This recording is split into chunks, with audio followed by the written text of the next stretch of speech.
เอากระดูกใส่ธาตุไปกองไว้วัดหั่นบางคนรวยได้กับธาตุใหญ่ขึ้นบางคนทุกข์ได้กับธาตุน้อยลงเบิ่งวัดหั่นนะจนสิบ่มีสร้างกุฏจนสิบ่มีบ่อนสร้างกุฏิวิหารให้พระสงฆ์อยู่แล้วดินดอนตอนหญ้าที่เขาถวายให้วัดนะเขาถวายเพื่อให้พระสงฆ์ใช้สอยบ่ได้ถวายเพื่อให้เอากระดูกพ่อกระดูกแม่เขาไปไว้เขาต้องเข้าใจแบบนี้เลยอันนี้เราเอาไปดูกไปไว้เต็มวัดเต็มว่า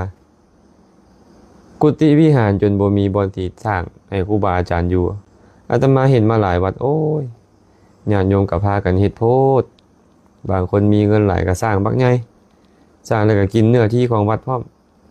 คันอยากเอาไว้แท้นี่นะให้เอาไปไว้ให้ไว้นาไว้ดินดอนตอนหญ้าของตัวเองพุ่นเห็นยามใดก็ไปบัวรวัดดูแลก็ได้บุญตอนนั้นคันเฮ็ดเพื่อบูชาคุณพ่อแม่ตัวเองก็ได้บุญไปเนาะอันนี้เอาไปไว้วัดมันสิเป็นบาปสมได้เอาไปไว้วัดเนี่ยพอเอาไปไว้วัดบางคนก็ไปเอาเข้าเอาน้ำเอาหยังไปวางไปใส่อันธาตุเพิ่นนั่นแหละก็เฮ็ดหกเฮ็ดเหือใส่วัดหั่นก็ครูบาอาจารย์นั่นแหละได้มากวาดได้มาปัดมาเช็ดมาถูมันเก่ามันค่ำมันค่าแล้วครูบาอาจารย์อยากจะทุบอยากจะฮื้อออกเพื่อให้เป็นระเบียบวัดเป็นระเบียบวาของสงฆ์จะได้ใช้สอยก็เฮ็ดบ่ได้บางญาติโยมบางคนนี่มาด่ามาว่าพระสงฆ์เขาเจ้าซ้ำมาตำหนิติเตียนซ้ำอันนี้ต้องฝากให้พวกเราไปคิดเนาะเฮาแห่งคนยุคใหม่แล้วคนยุคใหม่ก็ต้องเปิดใจกว้างขึ้นในการฟังศีลฟังธรรมเบิ่งอันใดเป็นประโยชน์และบ่เป็นประโยชน์เฮ็ดธาตุไว้ดีบ่ดีแต่บ่ควรเอาไปไว้วัดเพราะเอาไปไว้วัดมันหกวัดเฮ็ดให้วัดเพิ่นหกไปสังเกตเบิ่งได้บางวัด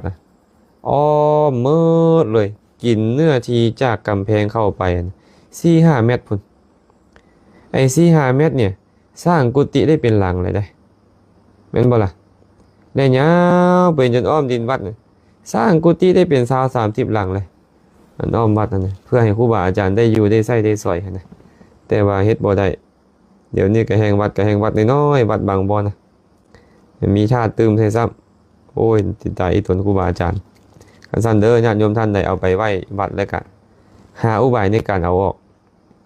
เอาไปไว้ดินดอนตอนหญ้าของตัวเองบ่ก็แม่นเอาไปไหลน้ำไปฝังไว้แล้วก็แล้วนะมันบ่ได้เฮ็ดให้พ่อแม่เฮาไปสวรรค์ย้อนการเฮ็ดทานให้เด้อ